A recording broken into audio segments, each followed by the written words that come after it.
What's good, sports fans? Are you ready to elevate your live entertainment experience? Well, let me introduce you to SeatGeek, an amazing platform that connects you to your favorite events while saving you money.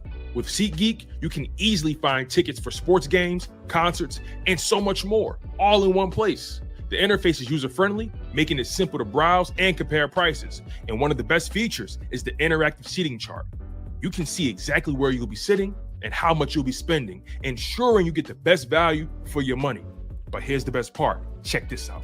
By using my promo code, ChalkItUpSports, you can enjoy a one-time $20 discount on your first SeatGeek order.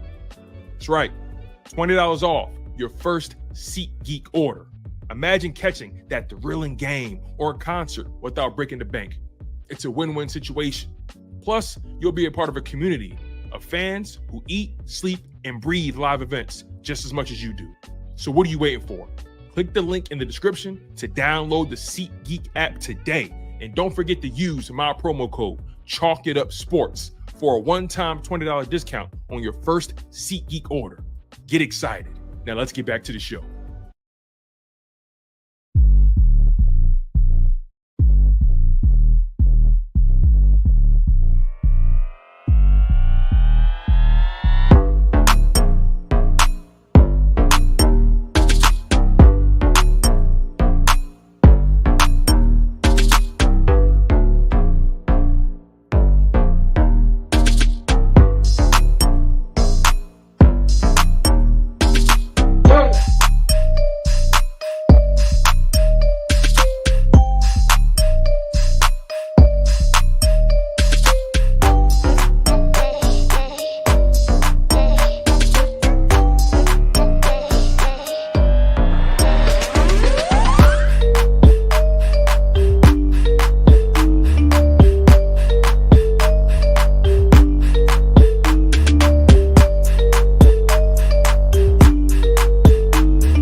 Yo, what's good? This is your boy, Tone DeShields II. You guys are locked in on another dose of Chalk It Up Sports via the Chalk It Up Network, where no matter if we win or if we lose, we just got to charge it to the game.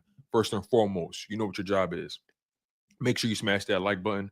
Make sure you guys are subscribed to the channel. Means a lot to me, goes a long way, helps the channel grow first and foremost. So make sure you do your job, understand your role here. You're the consumer. I'm the provider. I appreciate you guys. You take care of me. I'll take care of you. And it's straight like that. So we got a lot to get into today. You guys. Today is the beginning of the legal tampering period. Free agency has begun. And we're going to come out with a bang. We're going to get this thing started. We're not going to waste any amount of time. Already, the Philadelphia Eagles are saying goodbye to a player who contributed a lot to them, a player who contributed a lot in their Super Bowl hopes, aspirations, and success.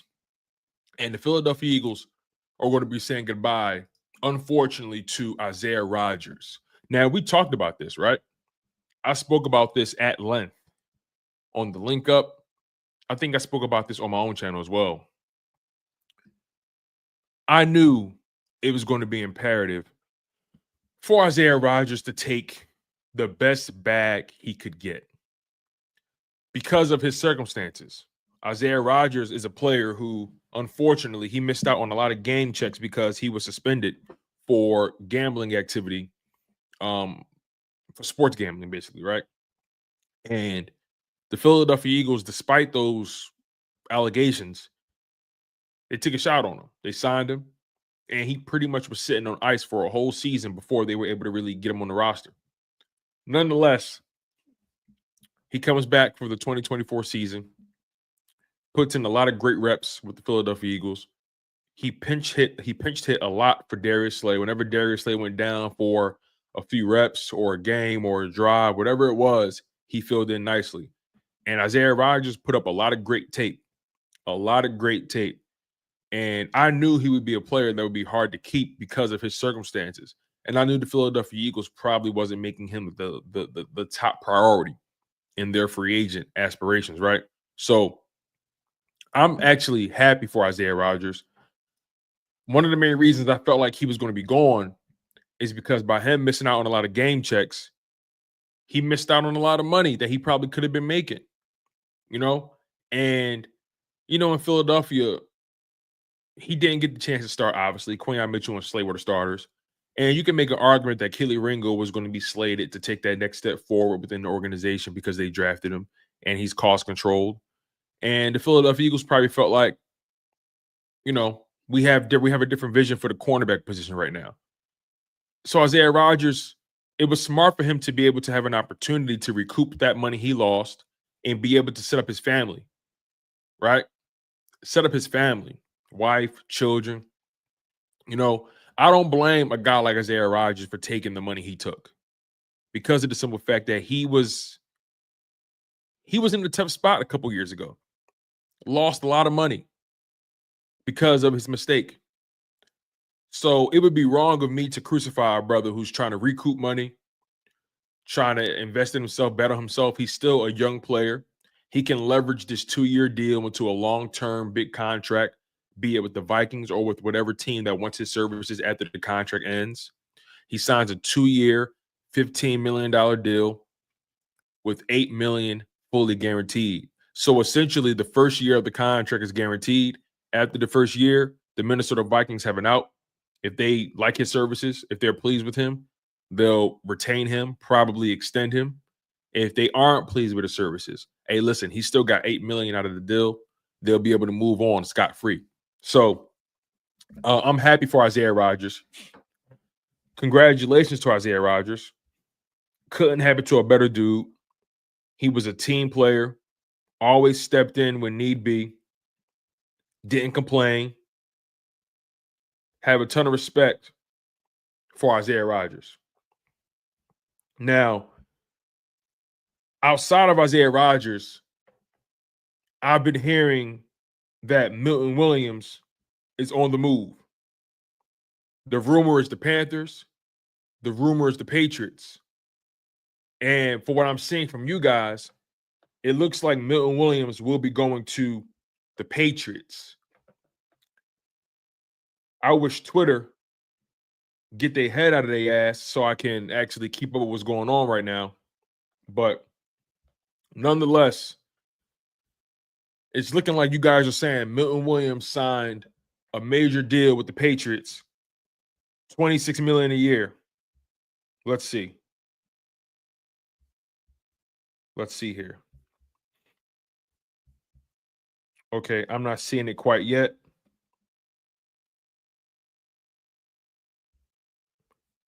I'm not seeing it quite yet. Give me 1 second, you guys. But looks like you guys are saying the Philadelphia Milton Williams is going to the New England Patriots. That's what it looks like. You guys are saying here. But I'm seeing the Panthers. So which is it? I'm seeing Panthers. From what I can see, Milton Williams is working on a contract with the Panthers. That's what I'm seeing. I'm seeing too many conflicting reports. I saw Panthers earlier. That's what I saw. I saw Panthers. Regardless, though, okay, listen, I'm just going to focus on what I can see here. I can't keep relying on.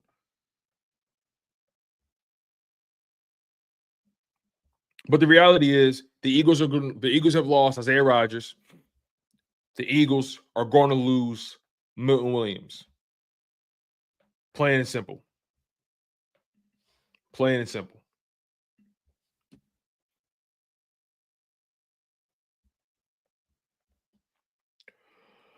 All right, here we go. I got something here. Looks like the Patriots are signing Milton Williams to a major deal here. I'm still waiting on details.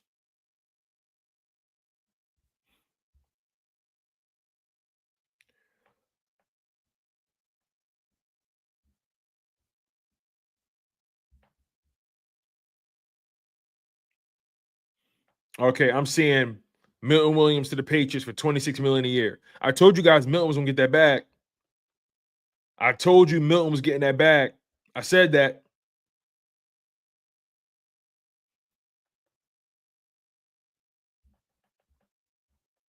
I'm trying to find the official report here.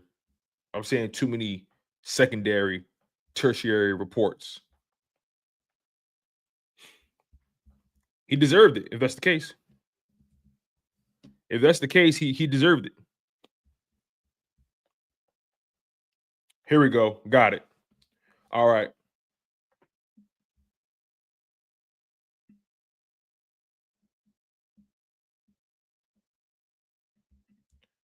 All right, here we go. Got it, got it, got it. Let's bring this up on screen here. I got it, you guys. I got it.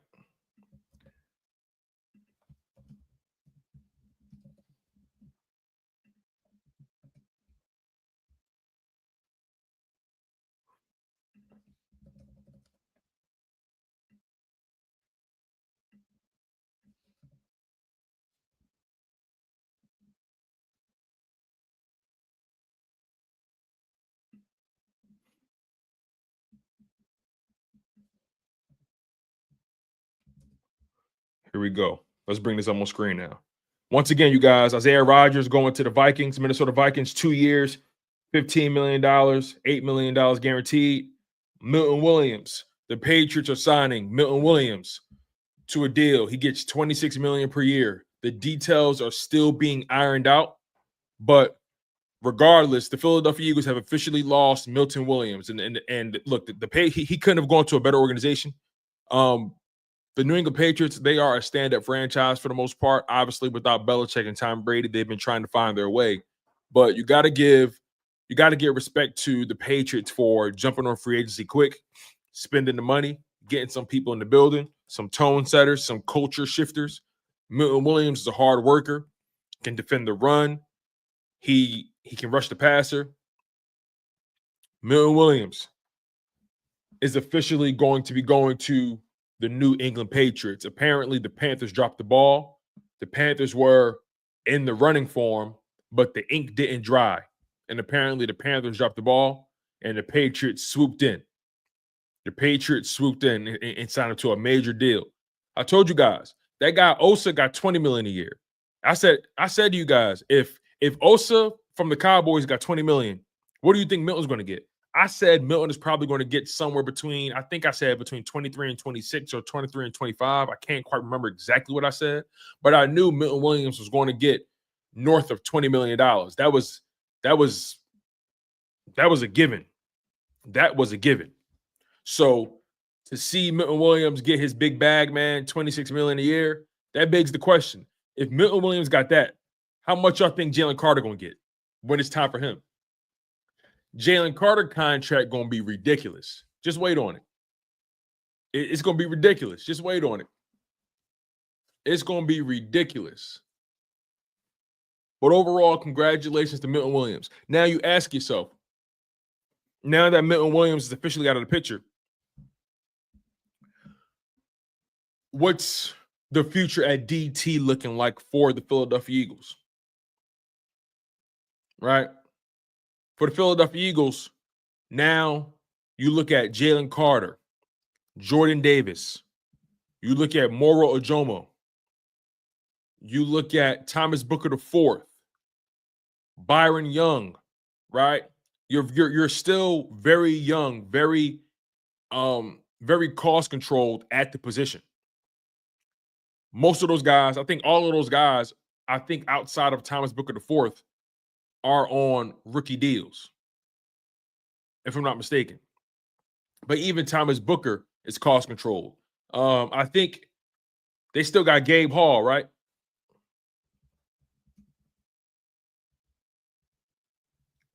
I think they still got Gabe Hall too. Let me double check that. Yeah, they still got Gabe Hall at DT. And Gabe Hall is a player that, made some plays in the preseason. So, look, the D tackle spot still is in relatively good shape. Jalen Carter, Jordan Davis, Byron Young, Thomas Booker IV, Moro Ojoma. I really like Moro Ojoma. I think he's going to be the next Milton Williams on this team in terms of his impact. Moro can defend the run. He can rush the passer. He can get pressure. Yeah. But also, don't be surprised if the Philadelphia Eagles draft a DT in this draft class. Don't be surprised. Also, I want to give a shout out to my new member, Cody. Shout out to my man, Cody's Nuts, man. I appreciate you for supporting the channel. You've been supporting the channel for a long time, my friend. Thank you for investing in the channel on a monthly basis, my friend. I really do appreciate that. Thank you, Cody, for becoming a member. Alex with the super chat. He says, give me a defensive tackle at the 32nd overall pick.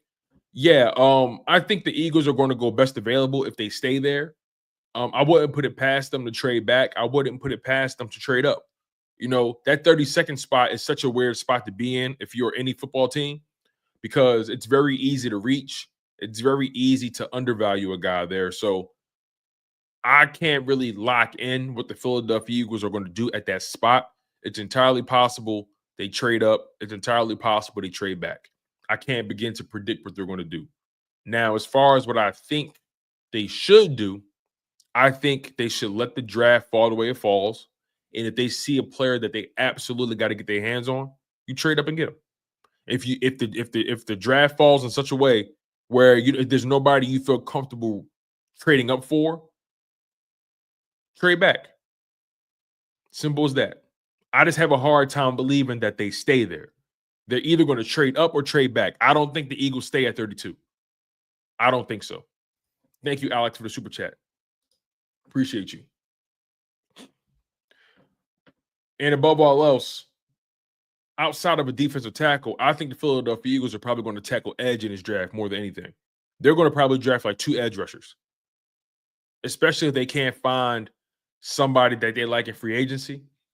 I fully expect the Philadelphia Eagles to probably draft 2 edge rushers in this draft class.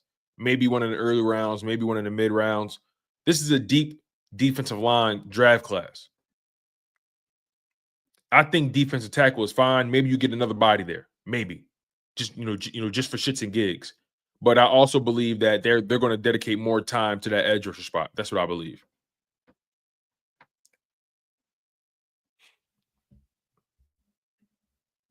All right, let's keep this ball rolling.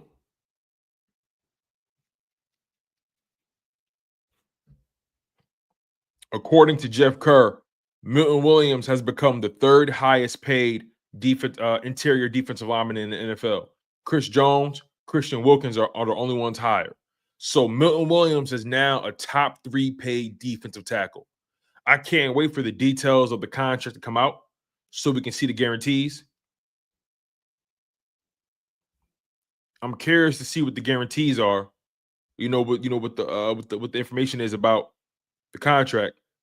But from what I'm seeing, signing the contract with the Patriots at $26 million a year.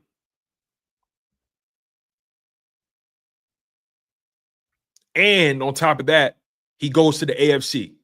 So now we ain't got to deal with that.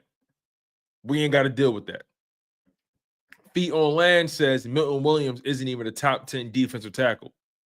Well, Feet on Land, I would like for you to name 10 defensive tackles that you feel are better than him. Because sometimes people just talk without really giving evidence. So I would like to hear who your top 10 defensive tackles are before you make that proclamation, Feet on Land. Just out of curiosity.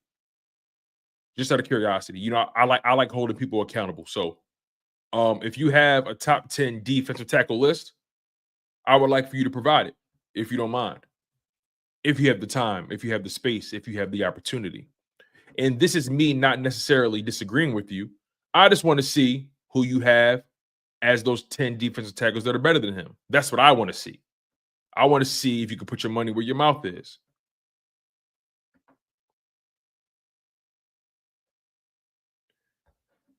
Carlos Rosado with the super chat.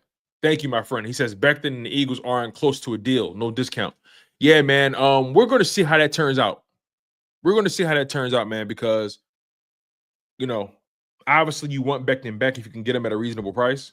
But the Philadelphia Eagles are in no shape, way, or form desperate to bring back Mekhi Becton. I think a lot of people obviously want Mekhi Becton back, but there's no way the Philadelphia Eagles are going to outprice themselves or bid against themselves. The Eagles aren't going to be pigeonholed or strong-armed into signing Mekhi Becton. You want to know why? Because the Philadelphia Eagles trust that they can do what they did for Mekhi Becton. They trust that they can do that for another offensive lineman. They trust they can do that for another offensive lineman. As much as we love Mekhi Becton is just another product of Stoutland University.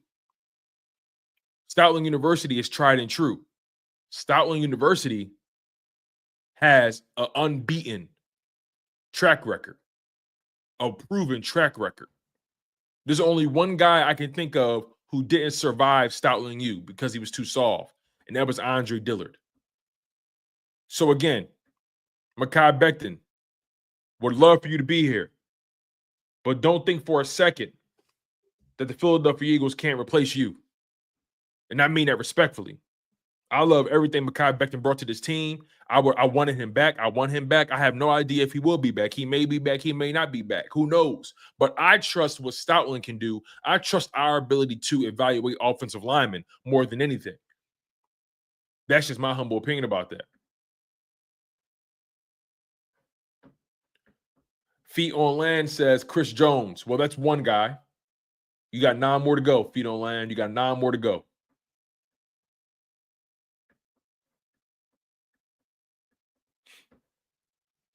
S. Blunt says Dillard was actually solid as a guard. Got the bag with the Titans. Yeah, but the problem is he didn't get the bag as a guard. He got the bag as a tackle, then got beat out the same year.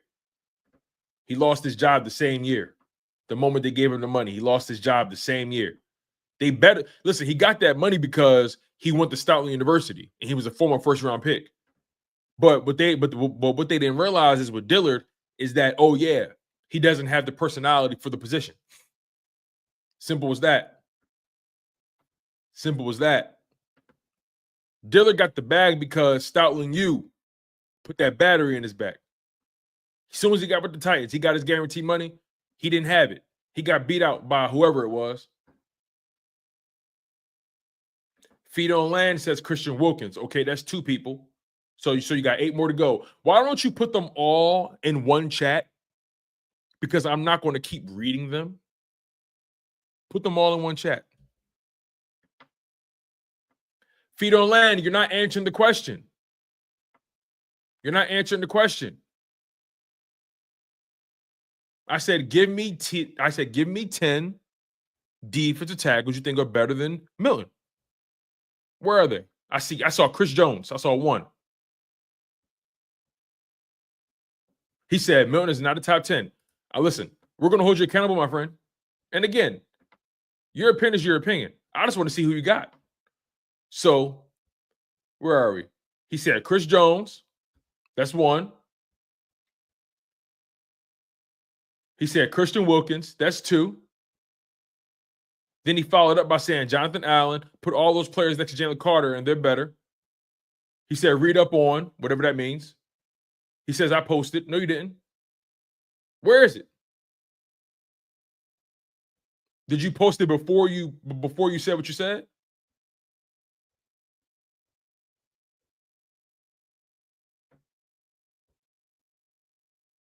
Where is it? I'm not seeing it here, brother.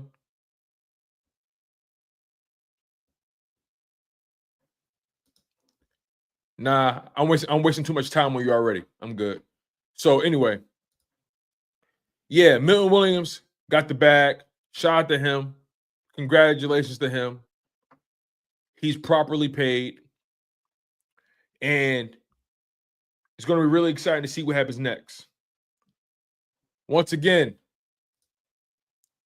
Isaiah Rodgers as well. Isaiah Rodgers got paid as well. 2 years, $15 million from the Minnesota Vikings, $8 million fully guaranteed. I'm really, really happy for Isaiah Rodgers. Really happy for him. Like I said to you guys, his situation was very unique. I don't think he was in a position to be able to just take any kind of discounts. I feel like Isaiah Rodgers had to take the best contract he could get that would secure him the most guaranteed money, that gave him the amount of years that made sense. Because let me see how old Isaiah Rodgers is real quick. Let me double check that. Because I think Isaiah Rodgers,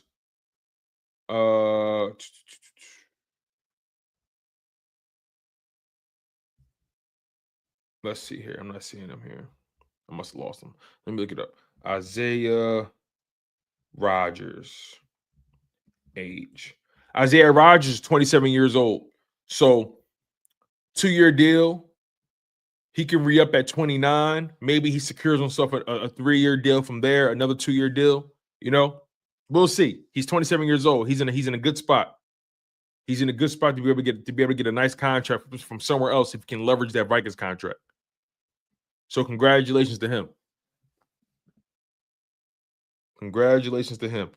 All right. So what I'm seeing here, all right, this shit is heating up. Sam Darnold is going to the Seattle Seahawks. 3-year deal worth nearly $100 million. So basically,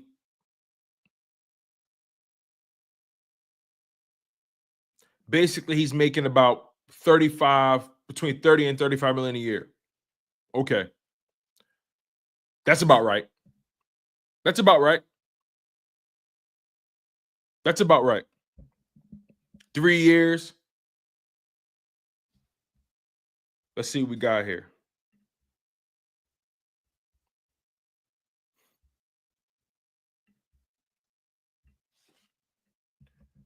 All right. Let's bring this up on screen. Let's post this for you guys.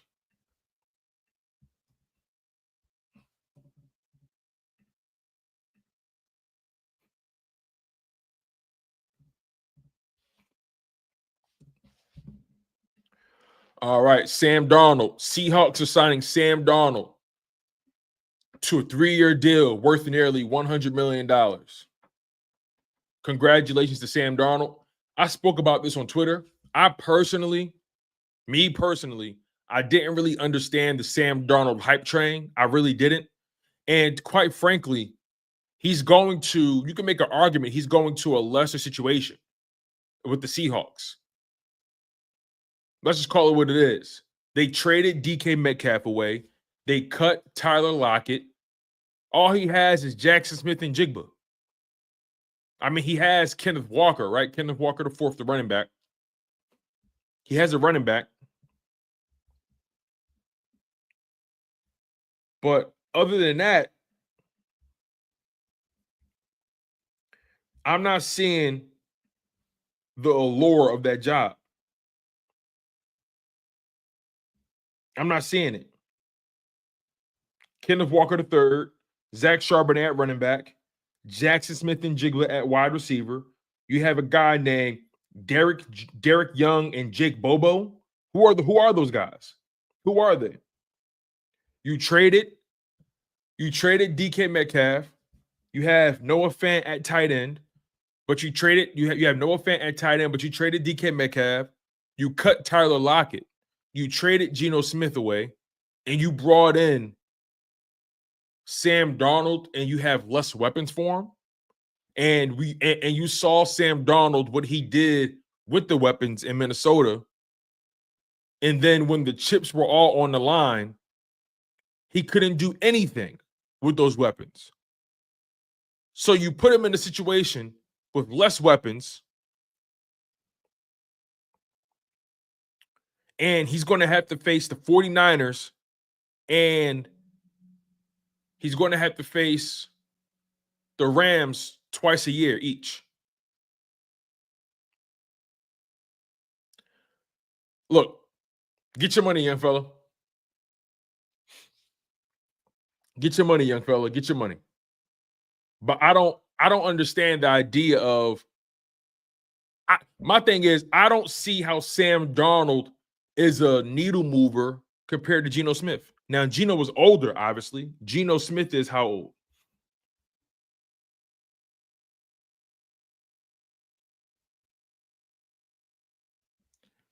Let me see something. Geno Smith is how old?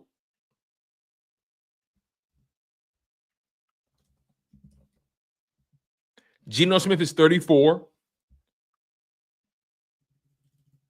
Sam Darnold is 27. So I get it. You got a younger guy. Maybe you feel like he has higher upside. You've seen how far Geno can take you. So maybe you look at maybe Sam Darnold can take us a bit further.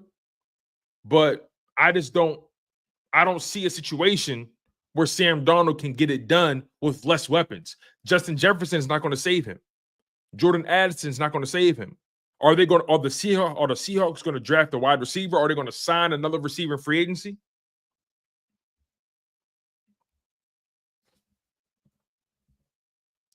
That all remains to be seen.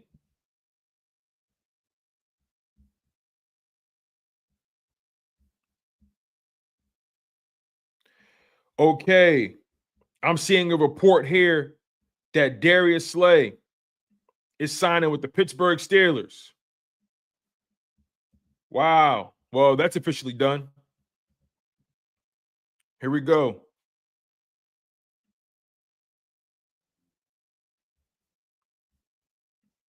This shit is heating up. Darius Slay is signing with the Pittsburgh Steelers per sources. You know what? Honestly, good for Slay. Good for Slay. Truly, truly good for Slay. He gets to stay in the Pennsylvania area. He doesn't have to uproot his family. He doesn't have to uproot his family. So it's official. It's Ringo season. Ringo. Keely Ringo, it's your time. The Philadelphia Eagles have cleared the runway. Isaiah Rodgers goes to Minnesota. Darius Slay goes to the Pittsburgh Steelers. He goes to an already stacked defense in TJ Watt, Minkah Fitzpatrick, Patrick Queen. You know what I mean? I think they still got Cam Hayward. So look, I ain't even mad at it. He went to the AFC. I'm not mad at that. Milton Williams went to the AFC with the Patriots. Milton Williams went to the Patriots in the AFC. Darius Slay went to the Steelers in the AFC. I'm cool with that. I'm cool with that. And Isaiah Rodgers, he signed a 2-year, $15 million deal, $8 million guarantee with the Vikings. I'm okay with that. I'm cool with that. I'm totally cool with that. Congratulations to all those guys. They worked hard. They put in a lot of work. And I want to give my flowers to, I want to give Darius Slay his flowers. Darius Slay came into Philadelphia and he stabilized a very, very turbulent, a very shaky cornerback room. Very shaky cornerback room. And he was a constant force. He was a constant force for the Philadelphia Eagles. So I want to give Darius Slay his flowers, Super Bowl champion, multi-time Pro Bowler, and All-Pro, right? Listen, I know we all have our own thoughts and feelings about Darius Slay.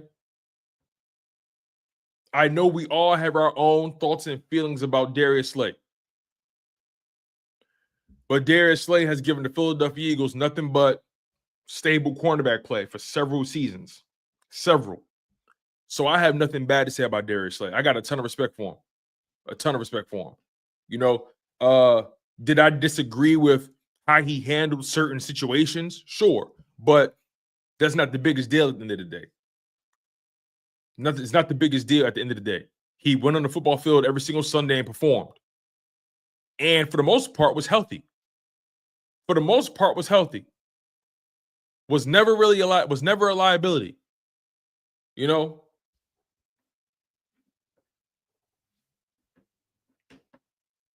Yes, he did, but I'm not going to entertain that. Gmo. Anyway. Look at y'all panicking already. Oh my goodness, y'all are impossible.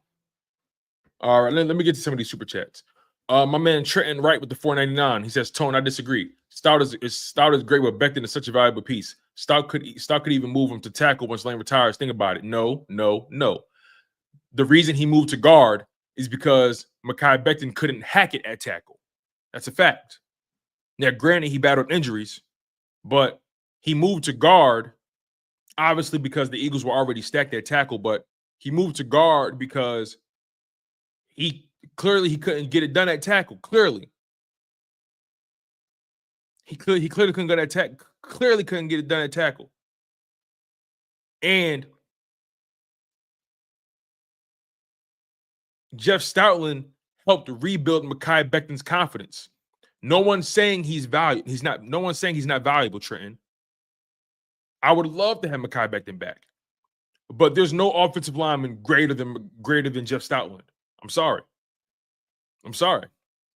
I would love to have Mekhi Becton back here. I would love to, but there is no offensive lineman greater than Jeff Stoutland. Jeff Stoutland could turn the Michelin Man into a starting right guard. That's how good he is. So we can agree to disagree, but there's no offensive lineman above what Stoutland can do. Not a single one. And I never assumed Mekhi Becton would be a Lane Johnson replacement. I never assumed that at all. I don't know why people were saying that. There were a lot of people comfortable saying, oh, yeah, and when Lane retires, Mekhi Becton can take over. Yeah. And I'm like, nah. Hey, yo, can somebody time out this dickhead? Keep spamming my chat. Hey, yo, mods, do me a favor and somebody time out Gmo. Somebody time him out. Just keep spamming my chat. Do me a favor. Somebody do me a favor. Somebody time out this asshole.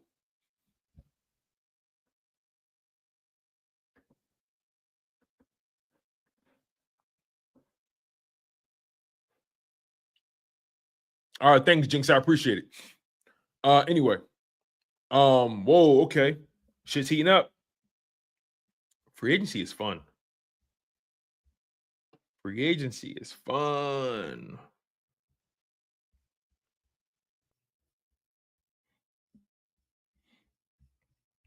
All right, let's see here.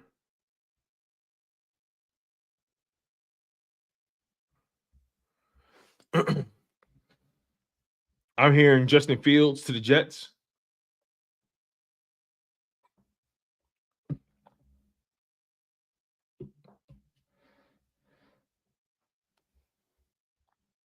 Is that true? Because I heard he was negotiating with the Jets. That's what I heard.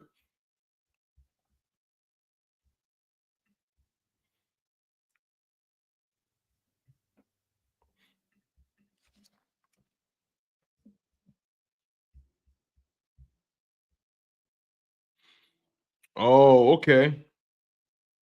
Here we go. We got another one, y'all. We got another one.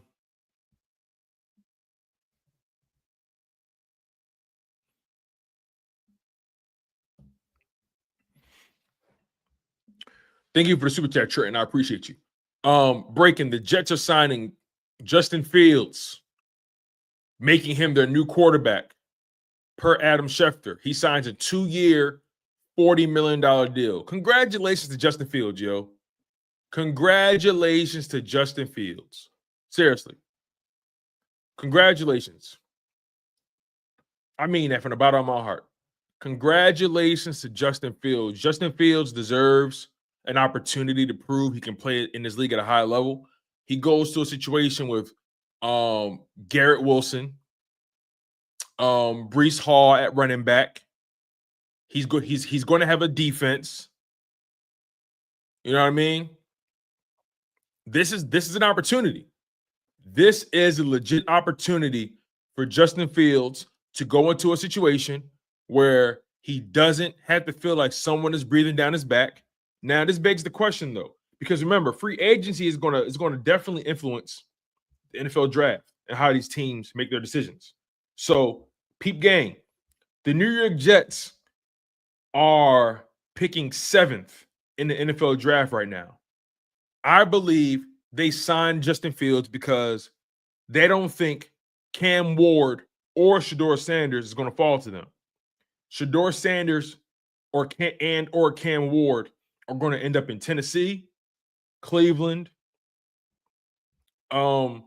maybe New York, maybe Vegas. Those are the four teams that need quarterbacks before the New York Jets.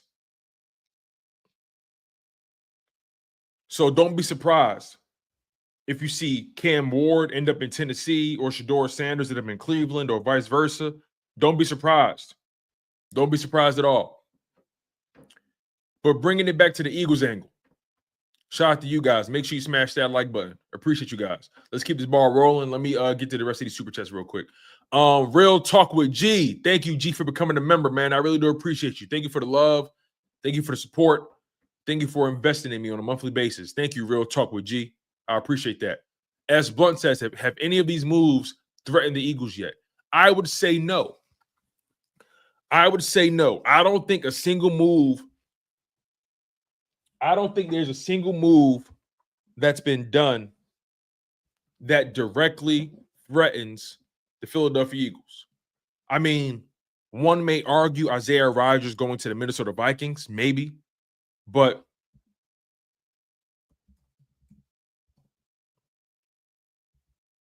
I don't think the Philadelphia Eagles, do they play the Vikings this year? Yeah, they do. Okay, so the Eagles do play the Vikings on the road this year. So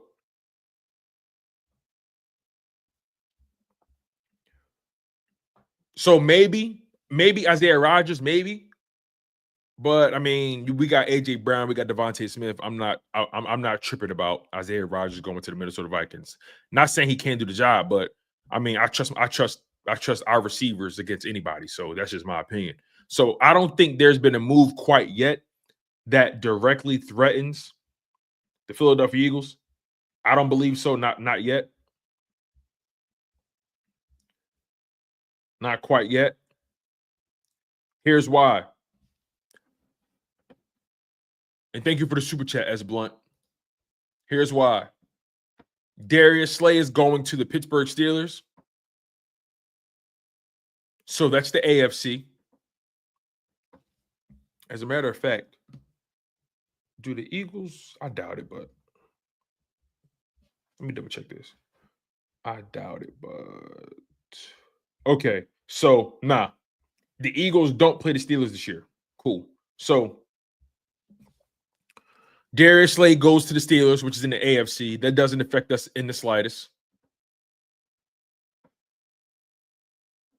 The Patriots signed Milton Williams to $26 million a year. That's the AFC. That doesn't really affect us. As a matter of fact, yeah, that doesn't affect us. Now, you are going to have to figure out, okay, is Kelee Ringo the guy? Because this is a prime opportunity for Kelee Ringo to take that next step. This is a real opportunity for Kelee Ringo to prove that he deserves an opportunity to start. The Philadelphia Eagles have been developing Kelee Ringo. They've been surrounding him with veterans and talent that he can learn from. Kelee Ringo has traits that you like as well. He's fast. He likes to tackle. He's athletic. He has the wingspan. He has the length you want at the position. He can go stride for stride with anybody. I think the one hitch in Kelee Ringo's game that a lot of people have been concerned about is how handsy he can get. And sometimes that can lead to penalties. And just the overall technique of the position. You know, turning your head around, having the instincts, right? Kelee Ringo has an opportunity here. But don't think the Philadelphia Eagles are going to just give it to him. They're going to bring in some more corners to compete at that position. And on top of that, I trust Christian Parker. the Eagles DB coach to be able to get Kelee Ringo going. I also trust Roy Anderson, the Eagles cornerbacks coach, to be able to get Kelee Ringo where he needs to be. So you got Vic Fangio, Christian Parker, the DB coach, and Roy Anderson, the cornerback coach. Those guys developed Quinyon Mitchell.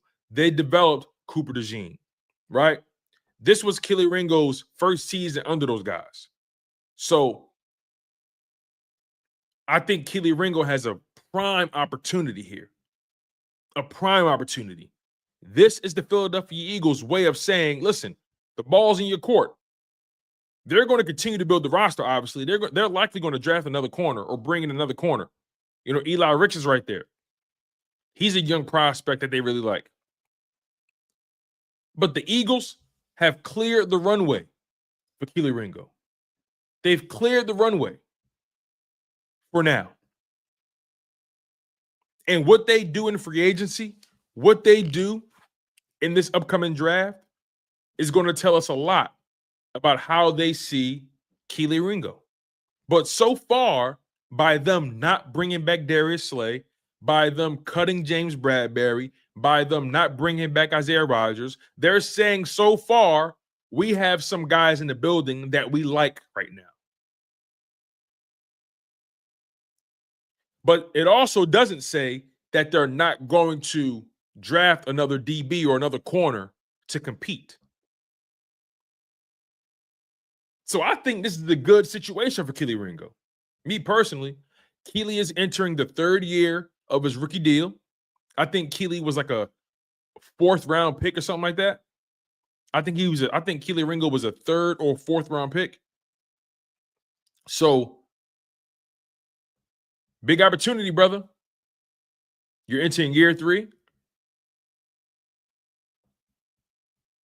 The Philadelphia Eagles gave Nakobe Dean the keys in year 3. They developed him. They got him healthy. And he took the ball and ran with it.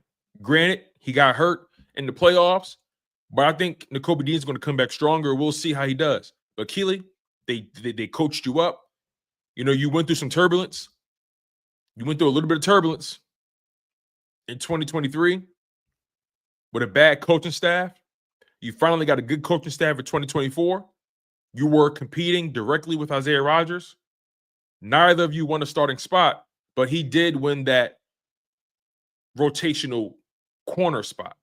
He did earn that right above you. So no Slay, no Rodgers, Kelee Ringo. This is your opportunity, my man. This is your opportunity. So we'll see. We will see.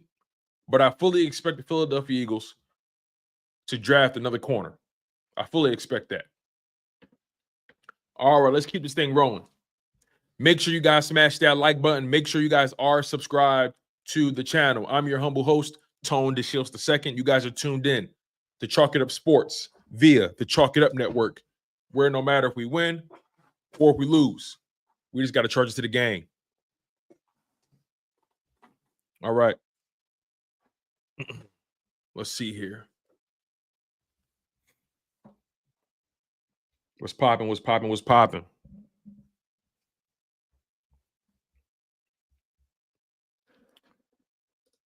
As a reminder, if you guys are just joining the live stream,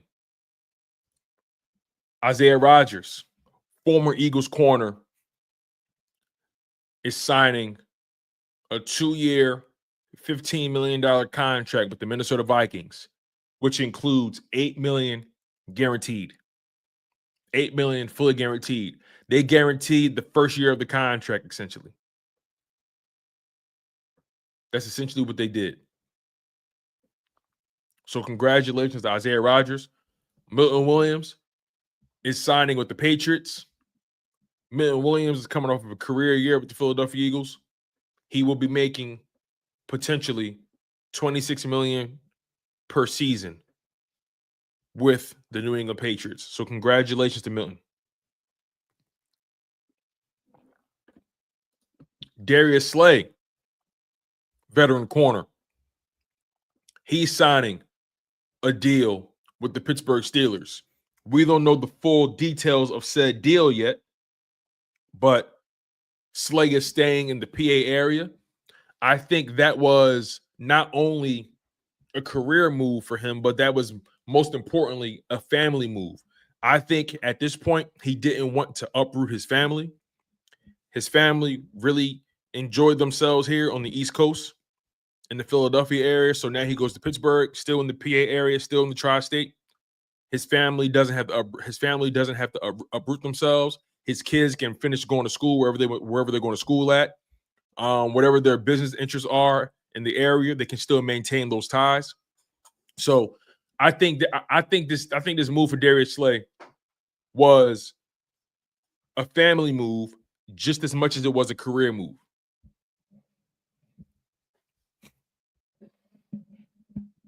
That's what I think.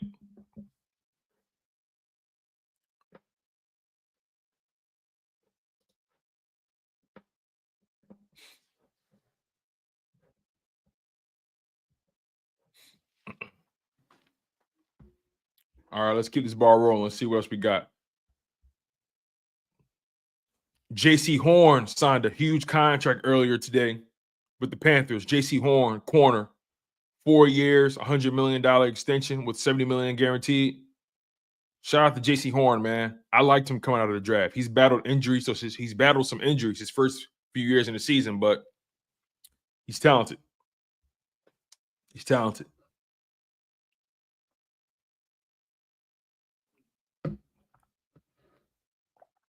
All right, let's see. It's a lot of money being spent right now. A lot of money.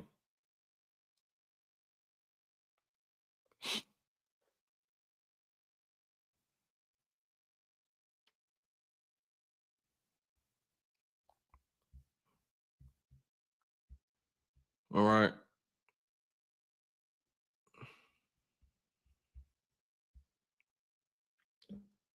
Lions are signing DJ Reed, the corner.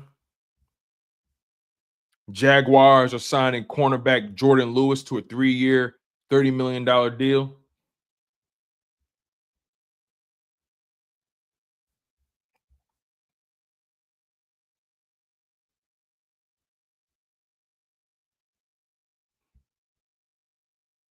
Mm. Mm, mm, mm, mm. Let me ask y'all a question, by the way. Do you guys believe the Philadelphia Eagles are going to make a play for Trey Hendrickson? I don't know. I don't know if the Eagles make a play for Trey Hendrickson. I don't know because he's looking to get paid as well. And after the Myles Garrett contract, after the Max Crosby contract, I don't see them making the move. I don't see it. The Max Crosby and Myles Garrett contracts showed you exactly what those guys are looking for. I don't think they're even looking at them. I don't think they're even considering them. I really don't think Trey Hendrickson is a realistic target for the Eagles. These edge rushers are getting crazy money. And I don't think the Eagles want to invest that kind of money.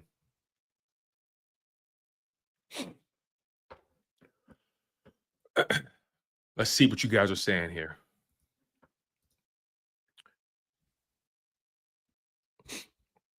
S. Blunt, my guy, he says here, I don't think we want to pay him like Max Crosby, Micah Parsons, and Myles Garrett. How about the external moves outside of those we lost? For example, Adams joining Puka with the Rams. That is crazy, though.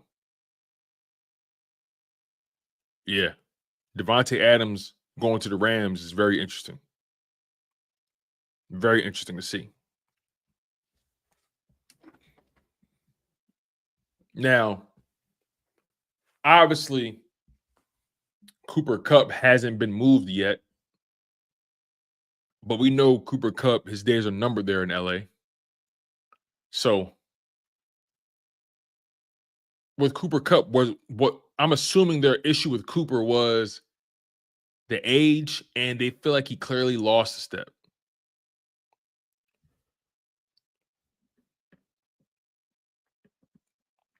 The Rams are a good football team. The Rams are a good football team. Don't get it twisted. They are a good football team. Sun Moku says the Rams could be more of a threat than the Lions. It's possible. Listen, the Lions lost both coordinators. They lost some guys in free agency. They're trying to replace guys, obviously, but you know the Lions. I think the Lions actually. Let me think about this before I say it, because their offense is still talented. Still got Gibbs, still got Amon-Ra St. Brown, still got Jameson Williams, still got Sam Laporta, still got Jared Goff. Your offensive line is pretty much intact. You pretty much bringing back your entire offense except for Ben Johnson. And Ben Johnson was the architect. So, as long as they bring in someone who doesn't screw it up, their offense should be fine. Their defense obviously has to get healthy. They lost some guys, and they brought some guys in. I think the Lions are still going to be a threat. I don't fear them though, but the Lions are still a team that you got to respect. I think the Rams though, I don't think more of a threat is what I would say. I would say the Rams can be as equal a threat as the Lions can be, as equal. Because I like what the Rams are doing on defense, especially with the defensive line. But they can't stop the run well. That's going to be something they have to really invest in, stopping the run. Right? I think they also can improve in their secondary. Offense, pretty good. Matthew Stafford, Puka, Devontae Adams. You still got Cooper Kupp on the roster. Tyler Higbee, Kyron Williams. You know, when you look at the Rams, at face value, you say, how good are they? But when you really dig into the roster, you say, oh, okay, they're really doing really well. You know, Braden Fisk, Jared Verse, that defensive line. I really like what they're doing there. I really like what they're doing there. But their secondary needs work.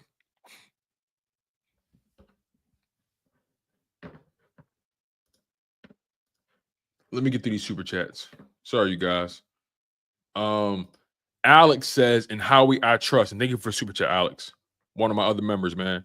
He says, "In Howie I trust. I'm good letting these free agents walk." I mean, look, if you could bring back Isaiah Rodgers, that would be great. If you could have brought him back, that would have been great. But by you not bringing him back, I'll put it to you this way: if the Eagles would have been very intentional about bringing back Isaiah Rodgers or Darius Slay, that would have told me that they are not comfortable with where Kelee Ringo is. But because they didn't bring back Darius Slay, because they didn't bring back Isaiah Rodgers, and they let them walk in free agency, that gives me some semblance that they feel good about where Kelee Ringo is and where he potentially can go with this coaching staff. Being insulated next to guys like Cooper DeJean, Quinyon Mitchell, CJ Reed Blankenship, right? You put him around those guys, Zack Baun. If you put Kelee Ringo around those guys, he should be able to elevate his game. So again, by the Philadelphia Eagles letting Isaiah Rodgers walk to Minnesota, letting Darius Slay walk to Pittsburgh, that signifies to me that they feel pretty good about where Ringo is and where he potentially can go. But that doesn't imply that they're not willing to draft another corner, because they need more depth. They do need more depth there. But I also will acknowledge, outside of the guys we know, Eli Ricks, Ringo, Quinyon, Coop, right? They still have Perry Nickerson as a reserve. Tariq Castro Field as a reserve. AJ Woods as a reserve. You know what I mean? They got some guys that they signed to reserves contracts that they're probably going to allow to compete and maybe have an opportunity to make the final roster. But I think the Philadelphia Eagles are definitely going to draft another corner for sure. For sure.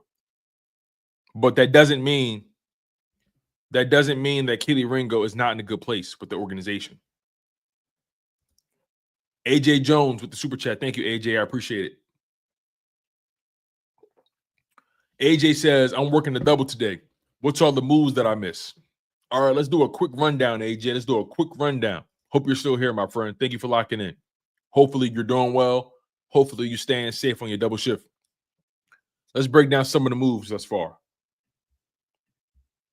Give me one moment here. Let's start with the moves that directly come from the Eagles. Well, let's start with players who were slated to be free agents. Isaiah Rodgers. He signed a 2-year, $15 million contract with the Minnesota Vikings. He gets $8 million fully guaranteed from the Vikings. So congratulations to Isaiah Rodgers. The New England Patriots are signing defensive tackle Milton Williams to a contract that will earn him approximately $26 million per season. So congratulations to Milton. He earned it. Straight out of Louisiana Tech, he earned it. And then veteran corner Darius Slay.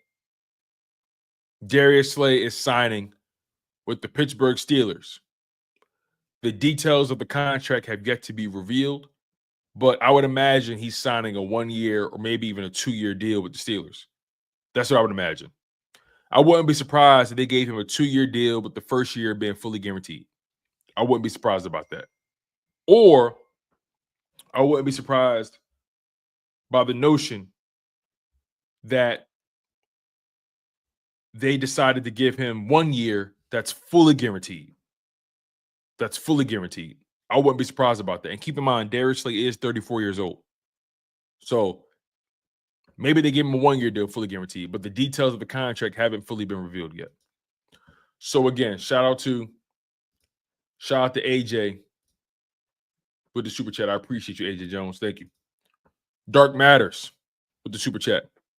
It says Cowboys just signed the long snapper. Big money. What the fuck are they doing, man? The Cowboys are funny. Like seriously. Like they're genuinely funny people.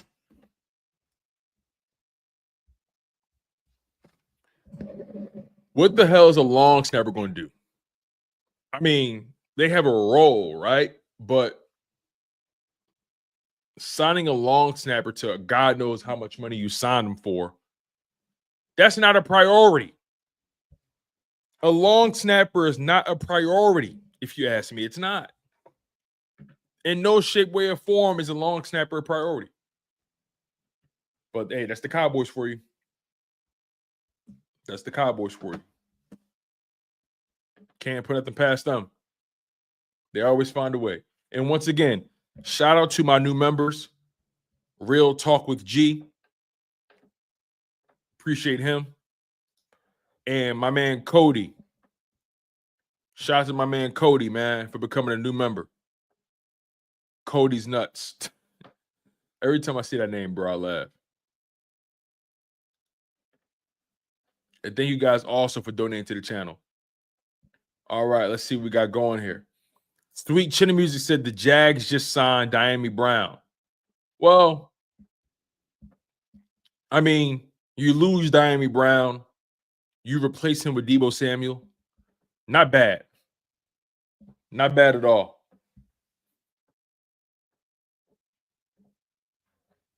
All right, let's see here. My man S. Blunt got some more details with the deal. Let's see.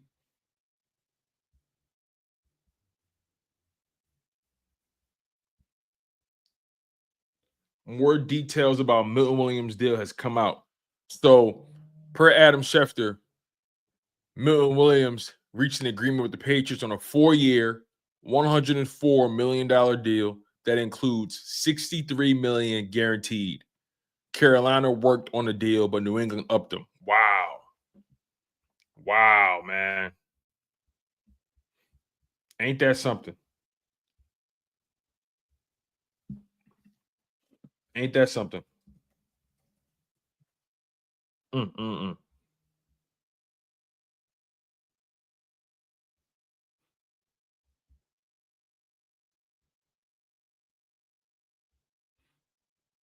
That's crazy when you think about it.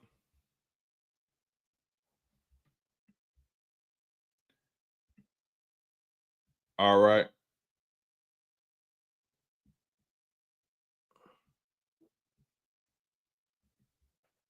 So let's update this real quick. Give me a second, you guys. I'm just updating my banner here.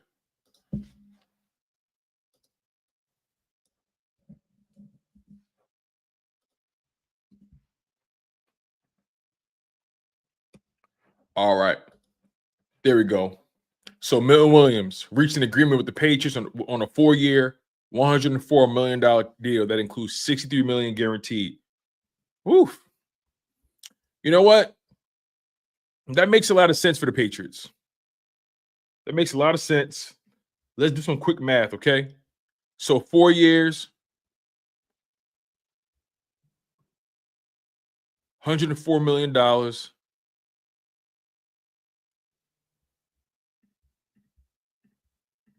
Divided by 4. That's $26 million a season. But let's look at the guarantee money. That's what it's really about. So $63 million, fully guaranteed. Let's divide that by 4 because the contract is 4 years.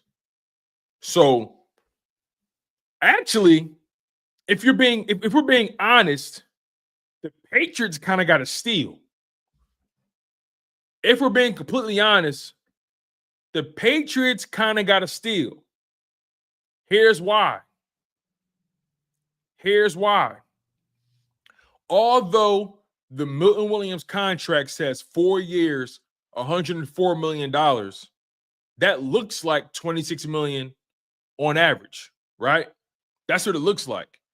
But when you bust down the guaranteed dollars, when you break down the guaranteed dollars and you spread that over the course of 4 years, the length of the contract, they're essentially paying him $15.75 million a season. If you think about it. If you think about it. You got to think about it. Don't look at the total contract. Look at the guaranteed dollars. Look at the guaranteed dollars. They got him for a steal. All right, let's see what else we got.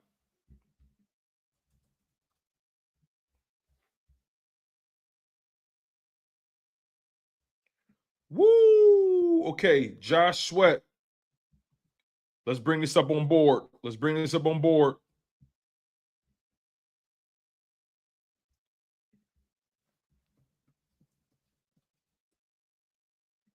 Josh Sweat and the Cardinals just reached an agreement on a 4-year deal worth $76.4 million, including $41 million guaranteed. Deal negotiated by Drew Rosenhaus. Wow. Let's do some quick math. $76.4 million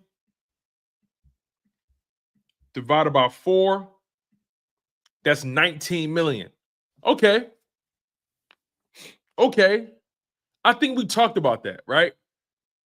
We talked about what potentially Milton and Sweat could get. I think we all agreed that Milton was definitely getting over $20 million, right? Over $20 million. Sweat was a little bit, it was very interesting because some of us felt like maybe we knew he was going to get more than the Bryce Huff contract. Remember, the Bryce Huff contract was the floor. We knew he was going to get more than that. So he's getting an average salary of $19.1 million, $19.1 million from the Cardinals. Not a bad deal. That's a really good contract. He gets $41 million guaranteed. So if we're doing some quick math here, he's with the total contract, an average salary of $19.1 million. If you divide the guaranteed money over the course of 4 years, that's $10.25 million. If you divide the guaranteed dollars over the course of 2 seasons, that's $20.5 million. So essentially,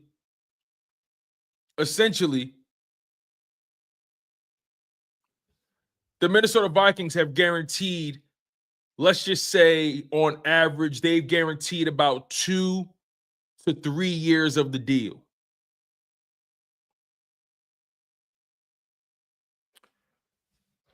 They've guaranteed about 2 years of that deal. 2 to 3 years. They have an out. They definitely have an out. They most definitely have an out. So, congratulations to Josh Sweat. Congratulations to Milton Williams. Congratulations to Darius Slay. Congratulations to Isaiah Rodgers. So the Philadelphia Eagles have officially lost 4. They've lost 4 defensive players in free agency. They've lost 2 players they drafted. They've lost 2 players they acquired via free agency and trade. I think we all knew this was coming. So no shocker here, really. I think some of us would have liked to bring either Slay or Rodgers back, but I don't think any of this is really a shocker. Sweat goes to the Cardinals. And for the record, just so you guys know, the Philadelphia Eagles are not going to be playing the Cardinals this season. The Eagles are not going to be playing the Steelers this season. The Eagles are not going to be playing the Patriots this season, but they will be playing the Minnesota Vikings. So, Eagles fans, you don't got to worry about seeing Josh Sweat this season. You don't got to worry about seeing Milton Williams. You don't have to worry about seeing Darius Slay, but we will see Isaiah Rodgers. With all due respect, I can live with that. I can live with that. So again, congratulations to all those players. Well deserved. They earned it. They earned it. They really earned it.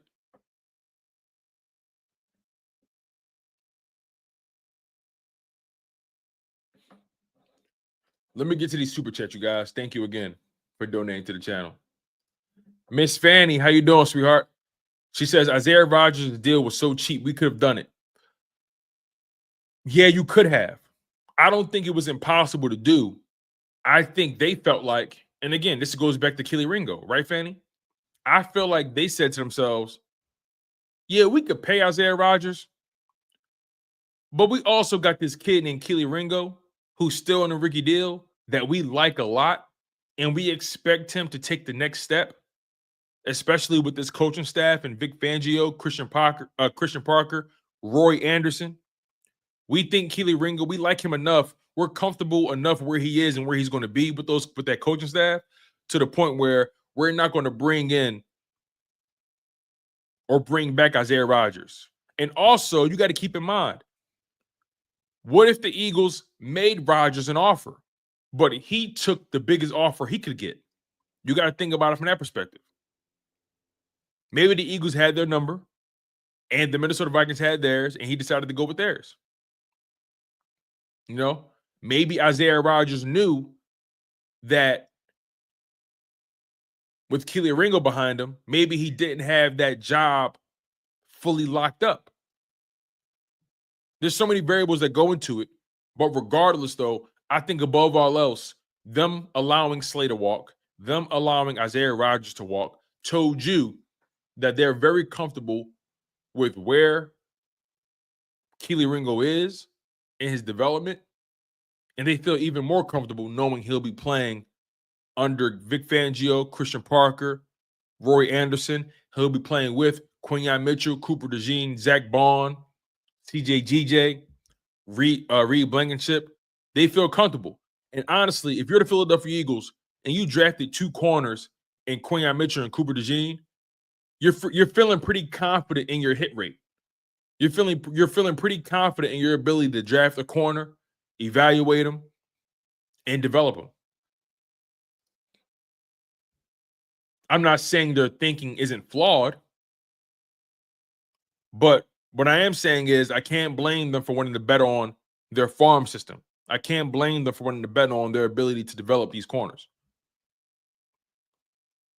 My man S. Blunt, he says the Eagles will get third-round compensatory picks for Milton, Josh Sweat, and they will get a 6th for Isaiah Rodgers. That's another reason why you let those guys walk and not pay that money.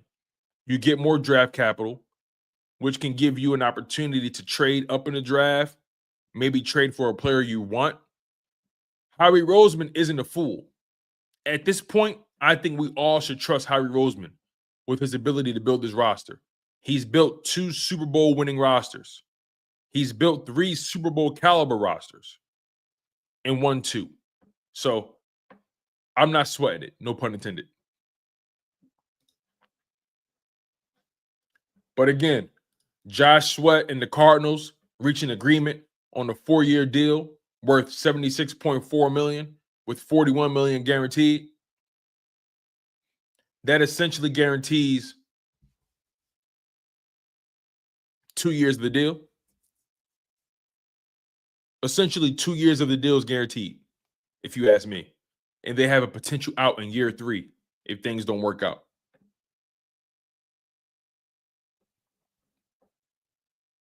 $76.4 divided by 4 is $19.1 million. That's an average salary of $19.1. If you divide the guaranteed dollars by 2 years, that's $20.5 million. So in theory, his first 2 years of his contract are fully guaranteed. And then year 3 and year 4, the Arizona Cardinals have an out. Milton Williams, 4-year deal, $104 million total, which is an average salary of $26 million per season. And if you divide his guaranteed dollars, that's $63 million by 2 years. They've essentially guaranteed, if you divide 63 by 2, that should get you, I believe, I want to say, no, I'll take that back. You divide that by 3. You divide that by 3. If you divide his $63 million in guaranteed dollars by 3, that'll get you $21 million a season. So, in my opinion, based off of the guarantees, they've essentially guaranteed the first 3 years of the contract and gave themselves an out in year 4. So Milton Williams and Josh Sweat got very lucrative contracts as far as the guaranteed dollars go, but the Patriots and the Cardinals have also given themselves outs. Josh Sweat, his contract, the Cardinals gave themselves an out after year 2. And with Milton Williams' contract, the Patriots gave themselves an out after year 3. Isaiah Rodgers, 2 years, $15 million, $8 million guaranteed. The Minnesota Vikings gave themselves an out after year 1 if they don't like what they're seeing. And in other news, Sam Darnold to the Seahawks, 3 years, $100 million. Darius Slay to the Steelers. We're still awaiting details about that. And then the Jets signed Justin Fields, quarterback, to a 2-year, $40 million deal.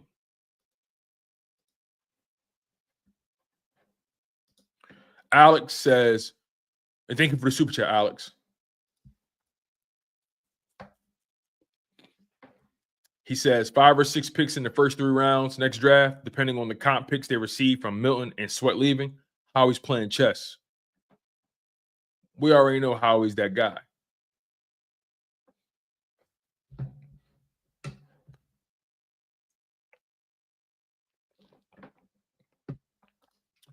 Thank you for the super chat, Alex.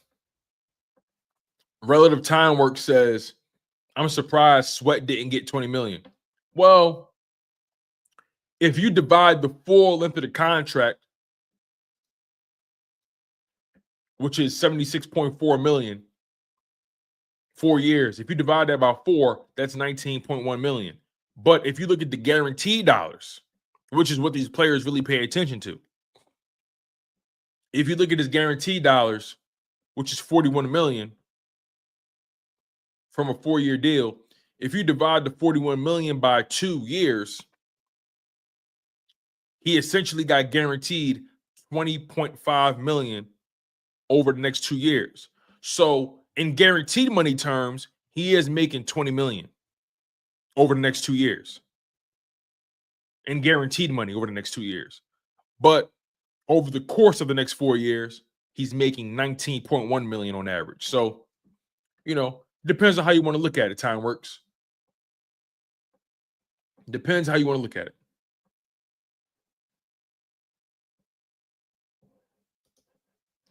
My man S. Blunt says, Tone, what did you think about the news on Dallas Goedert potentially getting traded for a 4th-round pick? Leaving a complete hole at tight end. I'm going to be honest with you. I'm not thrilled about the idea of trading Dallas Goedert. I'm not sure if you guys saw my clip that I posted from the link up. I also posted it on my Twitter page, and there's also on my YouTube channel as well. You can find it anywhere. Laura Brunson, Simone Stanley, and myself, we discuss the Dallas Goedert situation. And we all are pretty much in agreement that we believe Dallas Goedert should still be here at the very least for another year, because it would allow you to properly transition from him, right? I understand Dallas Goedert has like a $12 million cap hit for this upcoming season, and the Philadelphia Eagles probably want to lower that or cut that in half any way possible. So our mindset was, hey, maybe extend him a year or two, add another year on a deal, bring down that cap hit, whatever you got to do to bring the cap hit down, make sure he's still on the team. So I'm not thrilled about trading Dallas Goedert, because whoever you try to replace him with, he better be somebody you like. And I just think that you're gambling a little bit. You're gambling a little bit. Obviously, you got A.J. Brown, Devontae Smith, Saquon Barkley, Jalen Hurts, Will Shipley at running back 2. You like what he can do in the pass game, right? You like what he can do as a running back. Greg Kakatera, he showed some flashes throughout the season. I know the Philadelphia Eagles really like EJ Jenkins, but I'm not comfortable trading Dallas Goedert. I'm not. I would much rather find a way to keep him on the roster, and even beyond that, find a way to bring that cap hit down. Because when Dallas Goedert is healthy, Dallas Goedert is one of the most dominant forces in football when he's healthy. One of the most dominant forces at the position when healthy. But when you're coming off of a season where you only played 10 games, and then the years prior to that, you played 12 games, and then 14 games. I mean, it literally 2022, he played 14 games. 2023, he played 12 games. 2024, he played 10 games. Each year, the games he's been available for has gone down by 2 games each every year. 14, 12, 10. So the Philadelphia Eagles, and he's 30. So the Philadelphia Eagles are probably looking at it from the perspective of, we have no idea if this guy's body will hold up any longer. The games he's been available for just continues to go down and go down and go down. So I understand the logic of wanting to prepare for the future, but I feel like you can still prepare for the future and keep him on this roster. Even if you have somebody in mind that you want to draft and move him as your tight end number 1, having Dallas Goedert here as a tight end 2 is not the worst thing in the world. It's not the worst thing in the world. So, I don't know, man. I'm personally not in agreement with trading Dallas Goedert. I'm not. But getting Dallas Goedert for a fourth round pick, I know some of you guys don't like that, but getting him for a fourth round pick is actually not the worst thing in the world because he can't stay healthy at all. He can't. And if you can get a fourth round pick for an aging, beat up tight end who's talented, he's talented for sure. Don't get it twisted. He's talented.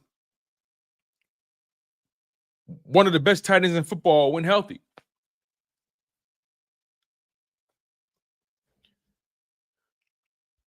But at the same time, beat up, can't stay healthy. Games he's being available for is continuing to dwindle. Like I said, 2022, he played 14 games. 2023, 12 games. 2024, 10 games. Hey, man. If you can get a fourth round pick for a aging, beat up tight end who is still talented, I mean, not the worst thing in the world, but I don't want to pay. I mean, I don't want to trade Dallas Goedert. I personally don't want to trade him. I just think he brings another dominant force to the Philadelphia Eagles. Now, granted, he didn't have his best year run blocking this year. Didn't have his best year. He's had way better years blocking as a tight end. Way better years. He's had better years than he had this year. But I feel like we should have Dallas Goedert at least for another year. At least for another year. Tack on another year to the current contract somehow, some way. That's just my thoughts on it. Once again, if you guys are just joining the live stream, Josh Sweat and the Arizona Cardinals have come to an agreement. He's signing a 4-year deal worth $76.4 million, including $41 million fully guaranteed. On top of that, Darius Slay is signing with the Pittsburgh Steelers. Details of the contract have yet to be revealed. Milton Williams reached an agreement with the New England Patriots, signing a 4-year, $104 million deal that includes $63 million fully guaranteed. And then Isaiah Rodgers, former corner for the Eagles, reached an agreement on a 2-year, $15 million contract with the Minnesota Vikings, which includes $8 million fully guaranteed. So congratulations to all those gentlemen. Of the 4 guys we lost, the Eagles will not have to deal with 3 of them for the 2025 season. Sweat goes to the Cardinals. Eagles don't play them this year. Milton goes to the Patriots. The Eagles don't play them this year. Darius Slay goes to the Steelers. The Eagles do not play them this year. But Isaiah Rodgers going to Minnesota. The Philadelphia Eagles will see him this year. That is a fact. That is a fact. So congratulations to all those gentlemen. And also, just as a friendly reminder, the Philadelphia Eagles were able to re-sign Zack Baun to a 3-year, $51 million contract with $34 million guaranteed. I know this is something that we probably aren't thinking about anymore because the deal is done. But I do think it's important to remind you guys that the Philadelphia Eagles were able to bring back their most important free agent, the one free agent that we all felt like was a non-negotiable, and that was Zack Baun. 3 years, $51 million, $34 million guaranteed. We all agreed that Zack Baun was the number 1 priority, right? We all agree with that. And the Philadelphia Eagles managed to bring him back at a contract that works for everybody. So, sure, you lose Milton, you lose Sweat, you lose Slay, you lose Isaiah Rodgers, right? You may lose Mekhi Becton. It all remains to be seen. You may. Zack Baun. Zack Baun was the top priority. In my humble opinion, Zack Baun was more valuable than Sweat. He was more valuable than Milton Williams. He was more valuable than Slay, more valuable than Isaiah Rodgers. That's my humble opinion.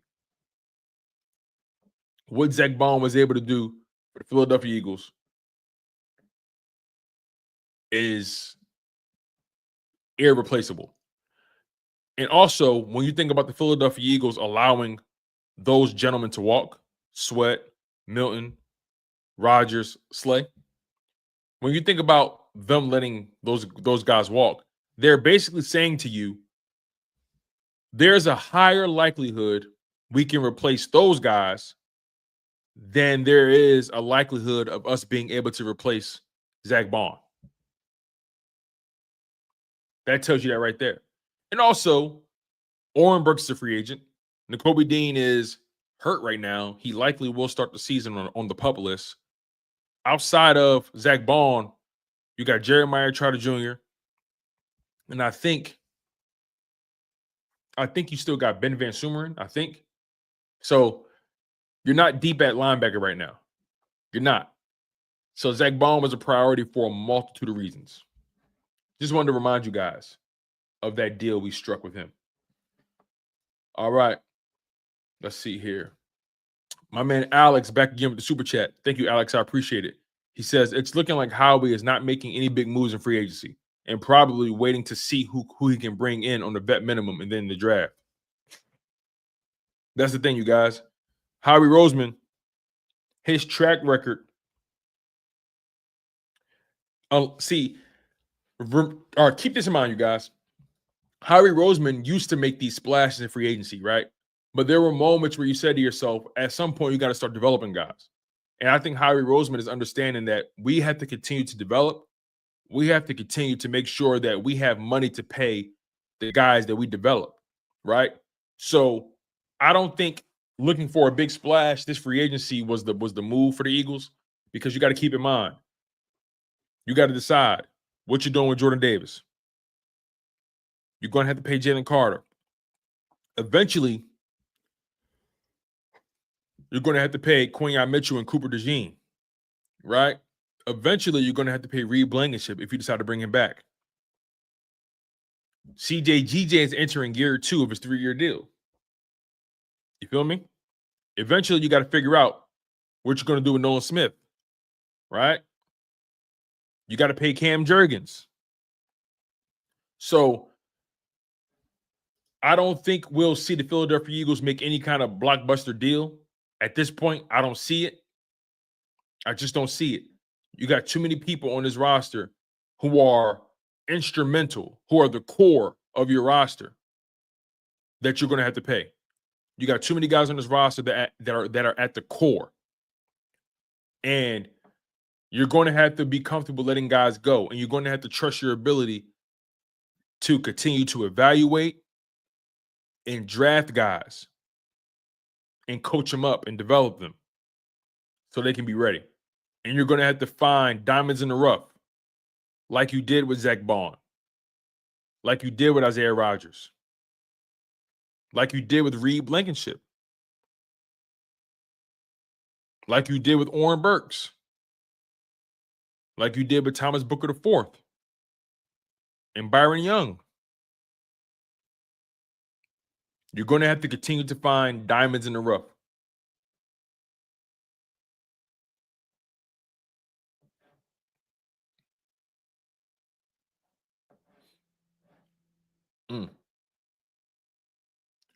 Thank you for the super chat, Alex. I appreciate it.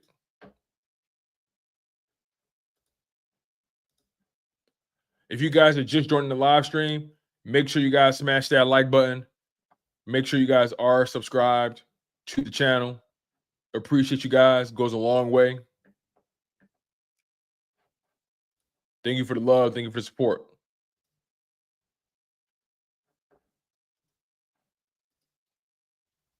Let's see what else is popping right now.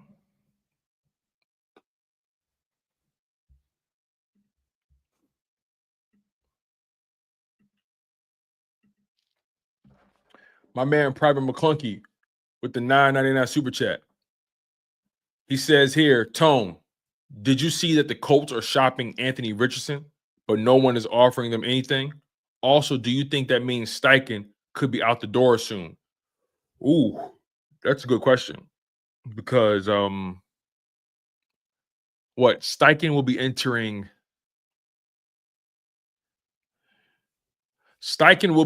his third year. His third year as the head coach for the Indianapolis Colts. He'll be entering year 3. He signed on the 2023 season. 2024 just passed. Now we're entering the 2025 season. He's entering his third season as their head coach. He's been unable to take Anthony Richardson to the next level. Right? He's been unable. I think at one point his quarterback was Matt Ryan as well. So it wasn't like, listen, I don't want to say Anthony Richardson's lack of development is a failure on the coaching part. I also don't want to say it's a failure on Anthony's part, right? I don't know what the problem is up there. Like, is it really just as simple as he's not good? Is it really that simple? Sometimes the answer is the simplest one. Occam's razor. Could it just be that Anthony Richardson is not good and there's nothing Shane Steichen can do for him? Because you know what it's shown me, if anything? Anthony Richardson not being able to execute in Shane Steichen's offense, in my opinion, elevates the value and the football IQ of Jalen Hurts. A lot of people thought, oh, yeah, anybody can run that Jalen Hurts, Shane Steichen offense. Anybody can run that, right? And the Colts drafted Anthony Richardson because he had elite traits along with the athleticism, and they were banking on his upside. They were banking on the traits being able to help his overall fundamentals and game go to the next level. But seeing Anthony Richardson execute, or at least try to execute, Shane Steichen's offense, in my opinion, just adds more value to Jalen Hurts and what he brought to the table. In my opinion. Everybody thought, oh, yeah, just plug in any dual threat quarterback and he'll be able to run that Shane Steichen offense. Nah. It's more than just having elite traits. You got to have the instincts. You got to have strong decision-making ability. Like, Jalen Hurts' ability to execute Shane Steichen's offense was flawless. Seeing Anthony Richardson try to do that just elevates Jalen Hurts' uniqueness. It elevates his greatness. It does. I guess everybody can't just come in and run that offense. I guess everybody can't just run that offense. So yeah, man. If Shane Steichen, I don't know if they'll give him another quarterback to work with, man. This is going to be Shane Steichen. He might be out. He just might be. He just might be. Hey, Jonathan Gannon, his hand's not clean either. You know what I mean? I mean, granted, it wasn't like Arizona and the Colts had all the talent in the world, but you know, there were moments in the season where we felt like the Cardinals were turning the corner and they just couldn't. And there were moments where we felt like the Colts were maybe going to be a playoff team at one point and they couldn't. So is it the quarterbacks? Is it Kyler Murray? Is it Anthony Richardson? Or are those coaches not right for the job? Being a head coach is hard. It takes more than just being the X and O's guy, right?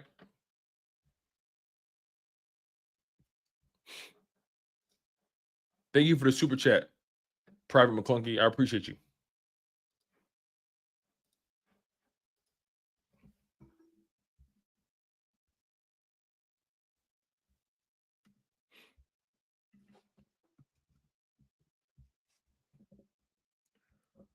All right.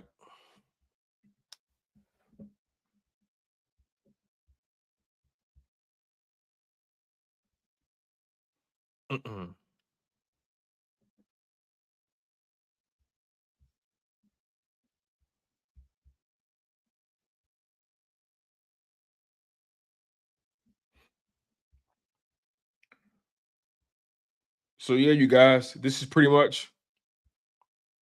It looks like this is pretty much it so far. I'm sure more things are going to come across the horizon as the day progresses. I'm sure.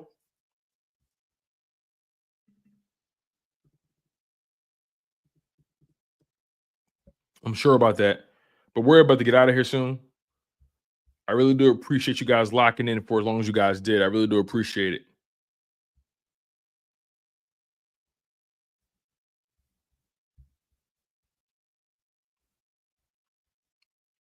The Packers signed guard Aaron Banks to a 4-year, $77 million deal. So 77 million divided by 4, that's 19.25 million. Wow. Wow. A guard, man, making listen. He's in the top 5, I think top 3 guards getting paid right now. He got to be in the top 5. Cuz Landon Dickerson I think is making like 21, 22 million a year. He's the highest paid guard in football, I think. Mekhi Becton is probably looking at guys like that, like, man, like if I could probably get that. But I think Mekhi Becton, because of the lack of the lack of experience at guard and how unique he is, I don't see Mekhi Becton getting 19 million. I really don't. You may see Mekhi Becton get somewhere around 11 or 12. We'll see. We'll definitely see. But I think the player we're all watching right now, we're all watching the Mekhi Becton market.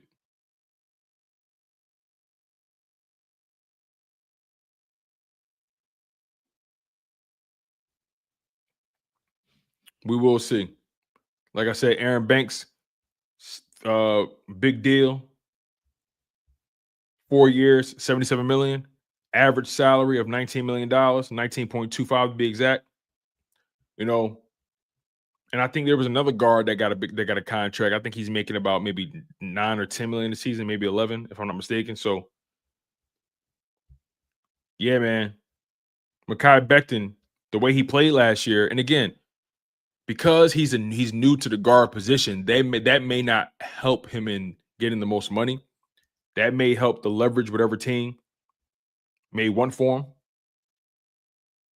may want to pay him. I mean, so honestly, Mekhi Becton might get somewhere around 11, 12 million. He may.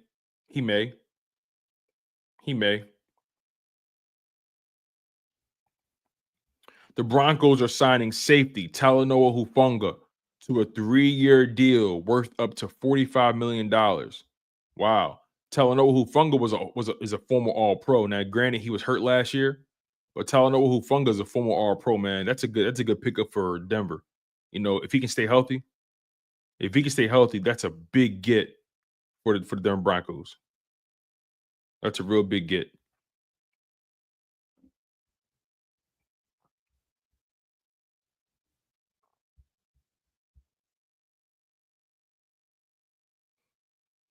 The Bills are signing wide receiver Josh Palmer to a 3-year, $36 million contract.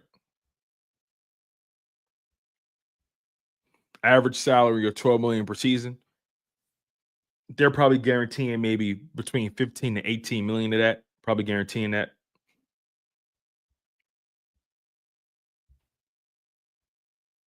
The Colts signed safety, former Viking safety Cam Bynum to a 4-year, $60 million deal. That's an average salary of $15 million a season. Not bad at all. They probably guaranteed, I don't know his age, but they probably guaranteed somewhere between 28 and 35 million to that. They probably guaranteed maybe 33 million to that. Maybe 34 million. The Bears have agreed to sign center Drew Dalman to a 3-year, $42 million contract. He's one of the best centers in football, Drew Dalman. 42 divided by 3. That's an average salary of about $14 million a season. So, shout out to the Bears, man. You're rebuilding your interior. You got a Pro Bowl level center. You got a Pro Bowl level guard. So far, the Bears are making the right moves. They're rebuilding that offensive line.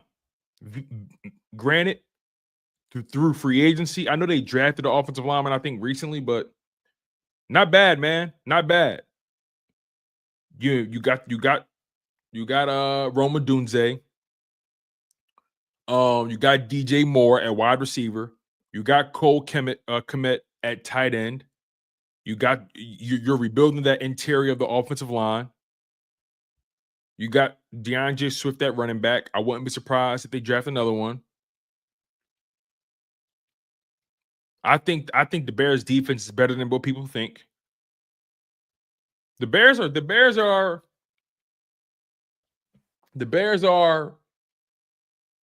doing their thing. I like what the Bears are doing. I really do. I really do.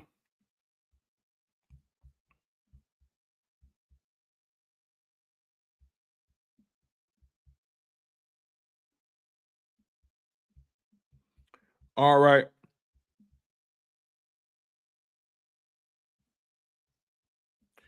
Before we get out of here, we're going to revisit the moves that were made today that directly come by way of the Eagles personnel. So Josh Sweat agreed to a contract with the Cardinals, 4 years, $76.4 million total, $41 million guaranteed dollars. Darius Slay agreed to a deal with the Pittsburgh Steelers. Details have yet to be revealed about the numbers of the contract. So Darius Slay is going to Pittsburgh. Josh Sweat is going to Arizona.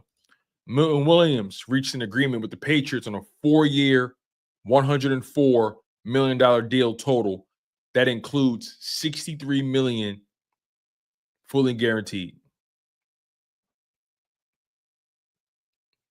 Not bad. Not bad at all. Congratulations to Milton. And Isaiah Rodgers, former Eagles corner, signed a 2-year deal with the Minnesota Vikings worth $15 million. That includes $8 million fully guaranteed. And just as a friendly reminder, your Philadelphia Eagles managed to re-sign All-Pro Defensive Player of the Year finalist, Super Bowl champion Zack Baun to a 3-year, $51 million contract that includes $34 million fully guaranteed. So it wasn't like Howie was sitting on his hands. Howie made the necessary moves. And I'm all here for it. So I appreciate you guys for locking in on the show. Thank you guys for being supporters of the content. It means a lot to me. Goes a long way. We're going to continue to monitor free agency each and every day. And we're going to continue to give you guys dope content, dope analysis, my perspective here at Chalk It Up Sports. So make sure you guys smash that like button. Make sure you guys are subscribed to the channel. I've been your humble host, Tone DeShields II, and you guys have been locked in on another dose, a free agency edition of Chalk It Up Sports via the Chalk It Up Network, where no matter if we win or if we lose, we just got to charge it to the gang.